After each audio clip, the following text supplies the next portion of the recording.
Hi friends, मैं हूं आपका फ्रेंड नमीश निगोतिया एडवोकेट और आप देख रहे हैं मेरा YouTube channel legal advice for everyone.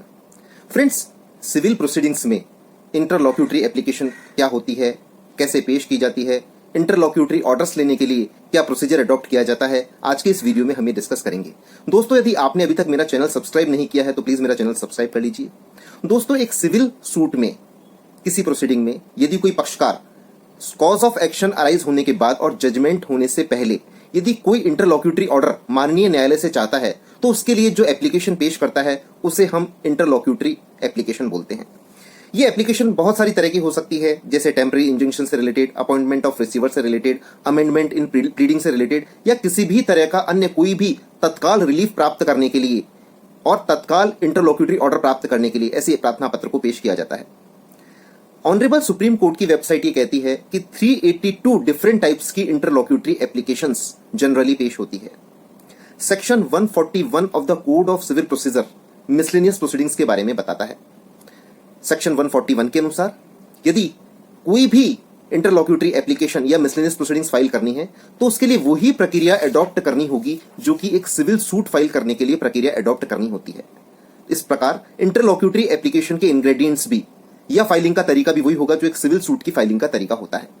अब प्रश्न उठता है कि बेसिक इंग्रेडिएंट्स एक इंटरलॉक्यूटरी एप्लीकेशन या दीवानी विविध प्रार्थना पत्र या मिसलेनियस एप्लीकेशन के क्या होने चाहिए। तो सबसे पहले जिस न्यायालय में वो सिविल प्रोसीडिंग चल रही है उसी न्यायालय में उसी सिविल प्रोसीडिंग्स के अंतर्गत वो इंटरलॉक्यूटरी एप्लीकेशन पेश की जानी चाहिए। उस पर जो भी प्रेस्क्राइब्ड कोर्ट फीस है वो दी जानी चाहिए। उस एप्लीकेशन पर सबसे पहले कोर्ट का पूरा नाम और टाइटल लिखें, उसके बाद एप्लीकेशन नंबर लिखें, फिर जिस सिविल सूट में वो एप्लीकेशन पेश होनी है उस सिविल सूट का पूरा नाम और उसका सूट नंबर लिखें। इसके बाद टाइटल ऑफ सूट लिखें। ये बड़ा महत्वपूर्ण है। टाइटल ऑफ सूट जो सूट में है या जो ओरिजिनल प्रोसीडिंग में है आपकी इंटरलॉक्यूटरी एप्लीकेशन में भी एज इट इज टाइटल होना चाहिए। एप्लीकेंट का पूरा नाम, पता, फिर फादर्स नेम, एज, रेस्पोंडेंट या नॉन एप्लीकेंट का नाम, age, father's name, address as it is जो सूट में है वो होना चाहिए। फिर उसके बाद जिस सेक्शन में, ऑर्डर में, आर्टिकल में आप इंटरलॉक्यूटरी एप्लीकेशन पेश कर रहे हैं उसका वो रेलेवेंट सेक्शन लिखें और उस एप्लीकेशन का टाइटल लिखें।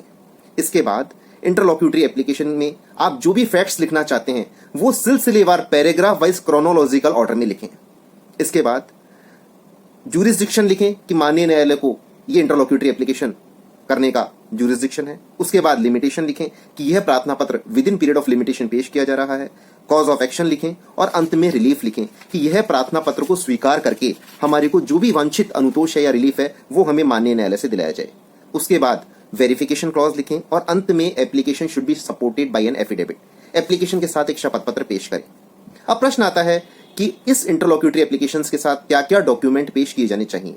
तो मित्रों, जो भी रेलेवेंट ओरिजिनल डॉक्यूमेंट है वो आप एक लिस्ट ऑफ डॉक्यूमेंट्स के साथ पेश करें और यदि ओरिजिनल उस समय नहीं है तो उसकी एक फोटोकॉपी पेश करें और इसका एक क्लॉज लिखें कि ओरिजिनल कहां है और माननीय न्यायालय के अनुसार कब पेश कर दिए जाएंगे। इसके बाद नॉन एप्लीकेंट के लिए एक्स्ट्रा कॉपीज उसके साथ में लगाएं। जो भी नोटिसेस रिक्वायर्ड हैं वो नोटिसेस साथ में भरें। एक इंडेक्स लगाएं जिसमें कि एप्लीकेशन के पेजेस हो, आपके डॉक्यूमेंट्स की पेजिंग हो और इसके बाद address for notice of motion भी साथ में पेश करें। अब प्रश्न उठता है कि यदि आपकी इंटरलॉक्यूटरी एप्लीकेशन किसी लिमिटेशन के सेक्शन से, लिमिटेशन पीरियड से बाढ़ है तो क्या करें। तो उस इंटरलॉक्यूटरी एप्लीकेशन के साथ सेक्शन 5 ऑफ लिमिटेशन एक्ट की या जो भी रेलेवेंट प्रोविजन है लिमिटेशन एक्ट की उसके साथ में एप्लीकेशन लगाकर जो डिले हुई है उसको कंडोन अवश्य करवाएं। अब प्रश्न उठता है कि अनेकों बार अल्टीरियर मोटिव से केवल इसलिए इंटरलॉक्यूटरी एप्लीकेशंस लगा दी जाती है न्यायालयों में, प्रक्रियाओं में, ताकि न्यायालय की मुख्य प्रक्रिया विलंब हो सके उस सूट से संबंधित।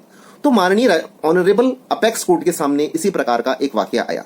ऑनरेबल सुप्रीम कोर्ट के सामने केस है Indian council for enviro legal versus union of India.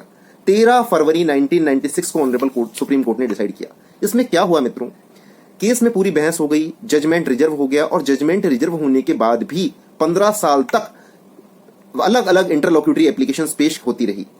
तो सुप्रीम कोर्ट ने ऐसी एप्लीकेशंस को 10 लाख रुपए की कॉस्ट पर खारिज कर दिया।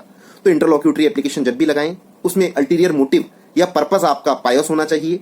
किसी केवल मात्र प्रक्रिया को डिले करने के लिए ना लगाएं और जो भी अनुतोष हो वो आप प्राप्त करने के लिए इंटरलॉक्यूटरी एप्लीकेशन फाइल करें। धन्यवाद। Thank you friends.